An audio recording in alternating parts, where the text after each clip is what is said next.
think that's exactly right. And I think we're going to see that with everything. I mean, the wild part about human society is that there's so little that we have in common, meaning everybody is really different. This is something I've studied in my lab for decades, is this issue about what are the subtle differences from person to person, not big things like, oh, this person is a psychopath or this person has schizophrenia, but the more subtle things. I'll just give you an example. Like if I ask you to imagine, to visualize, let's say an ant on a purple and white tablecloth crawling towards a jar of red jelly.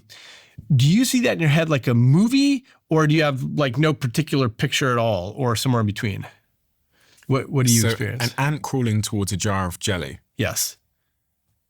Yeah, I see a big black ant, and then this jar of jelly is like overflowing down the sides with a wooden lid on top of it, and the ant is almost there. Oh, wow. Okay. So you have okay. So what you have, I'm just guessing where you are, but you are on the end of the spectrum that we call hyperphantasia, which means you have very rich visualization. You're like seeing it like a picture or a movie. Is that accurate? Yes. Okay. I happen to be at the other end of that spectrum called aphantasia, where I don't have any visual images at all. There's no, I don't see things visually in any way. And it turns out the whole population is spread evenly along the spectrum. I'll just give a quick side note, which is that for many years I've been talking with Ed Catmull about this. He's the guy who started Pixar films. So he's got all the patents on how to do ray tracing and how to make these beautiful animated characters, right? Ed Catmull is aphantasic like I am.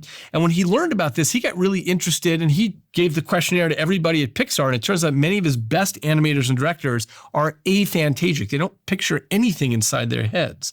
Now, this seems surprising and strange, right? But it turns out that if you are an aphantasic kid, you're going to become better at drawing because you have to really pay attention to the subject out there and really have a dialogue with the page with your pencil. Whereas a kid who's hyperphantasic might say, oh, I know what a horse looks like, and just draws it. So it turns out there's a real spectrum across the population, meaning inside your head and my head, we're having pretty different experiences.